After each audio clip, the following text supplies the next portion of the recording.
Всем привет! Расскажу информацию от Эндрю Райнера из статьи «Игровой информер». Сразу прошу прощения, если что-то не договорил и не рассказал. Вся информация взята из статьи разговора с разработчиками. Также, если перевод некорректный, не спеши уходить. Есть комментарии. Напиши, что знаешь сам, а также, что думаешь. Подписывайся на канал, ставь лайк. Ждем больше информации. Эксклюзивные первые подробности. Хищники охотятся стаями.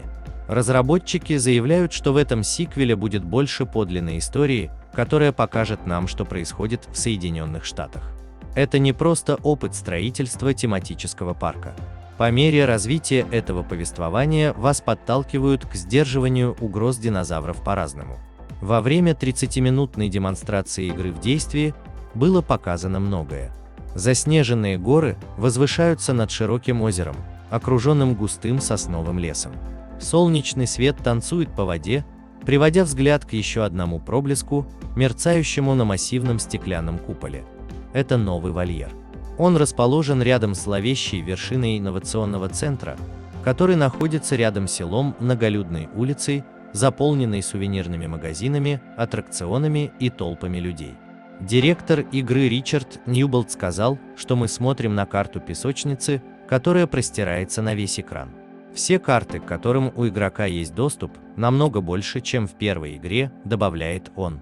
Доступно гораздо больше места, чтобы построить и разместить как можно больше динозавров. С изменениями в системе территорий в некоторых случаях им понадобится намного больше места, особенно из-за прямого конфликта между некоторыми видами. Не так просто поместить столько динозавров в одно пространство. Необходимо добиться большего баланса. Наряду с село-лесной тематикой игрок будет создавать парки в пустыне, которые вы можете видеть на некоторых изображениях. Динозавры, которых вы добавите в свой парк и вольеры, более реалистичны, чем они были в первой игре. Ньюболт сказал, что есть более 75 различных видов, которые нужно раскопать. Большинство из них наземные динозавры, но игроки также могут добавить морских и летающих рептилий. Ньюболт высиживает 2 тираннозавров из лаборатории создания Хаммонда, и, к большому удивлению, они появляются вместе, стоя рядом друг с другом, выглядя еще более угрожающе, чем когда-либо. Их анимация входа зрелищна. У тираннозавров тело бурые, но венцы на головах, кажется, немного красного. У игрока будет больше скинов и цветов на выбор при создании своих динозавров. У каждого динозавра примерно дюжина цветов тела и 7 разных узоров. Сохраняя верность экспедициям из первой игры, ДНК динозавров снова извлекается из окаменелостей. Когда яйца синтезируются, вы можете настроить ДНК, чтобы улучшить социальное поведение, сделать их более устойчивыми к болезням, менее агрессивными по отношению к рейнджерам. Вместо того, чтобы инкубировать одно яйцо за раз, теперь вы можете создать кладку яиц. В рамках этой фазы редактирования вы увеличиваете или уменьшаете вероятность проявления любой из этих черт. Как только вы примете это решение, вы выбираете, какие из них вы хотите довести до зрелости, и выпускаете их всех за один раз, как группу. Когда динозавр вылупляется из лаборатории, он не сразу приходит в состояние комфорта или волнения, а вместо этого исследует среду обитания, чтобы увидеть, есть ли место, которое соответствует его потребностям. Если это место будет найдено, динозавр потребует эту территорию. Динозавры, проживающие на разных территориях, означают, что игрок может создавать множество областей в одном замкнутом пространстве.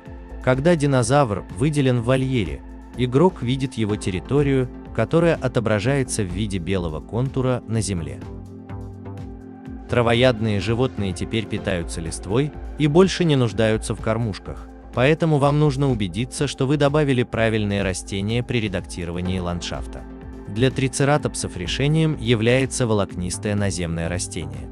Количество предметов, которые игроки могут добавить в вольер, значительно увеличено.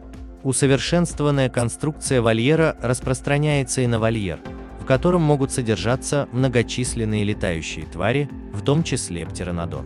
3 из них вылетают вместе, каждый по-своему оживлен, чтобы произвести впечатление стаи.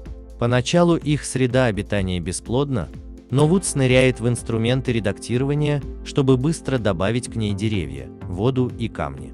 Размер вольера также определяется игроком. Можно свободно добавить больше стеклянных куполов, как и ограждения, чтобы ограждение динамично росло. Если птеранодоны начнут волноваться, они могут разбить стекло и летать по парку, потенциально преследуя гостей. Затем игроку нужно будет выследить их и усыпить, чтобы вернуть на свои места. В демоверсии не показали сражения динозавров, но также сказали, что меньшее их количество объединится, чтобы сразиться с более крупными животными. Да, это означает, что хищники охотятся стаями. Значительные улучшения также применяются к гостям, их поведению и структурам, которые вы можете для них построить. Настроение каждого гостя делится на 4 категории: приключенческое, стандартное, природное и роскошное. Они будут стремиться к тем областям, которые ищут больше всего. Например, приключенческий наркоман захочет увидеть хищников. Одна из новых угроз для северного региона – метель, которая покрывает землю снегом и может создать проблемы по всему парку, например, потерю электроэнергии. Вудс и Ньюболт рассказали о некоторых новых функциях игры, но не стали рассказывать о других, которые дразнили в трейлере. Мы знаем, что в этом сиквеле есть морские динозавры, но из не показали. Подробности об игровых режимах на данный момент также невелики.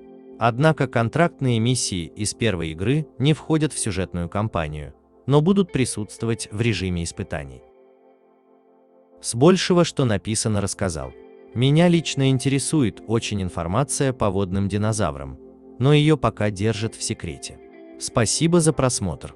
Оставайся на канале, делитесь своей информацией, поставь лайк и подпишись на канал, если еще не подписан. До новых встреч!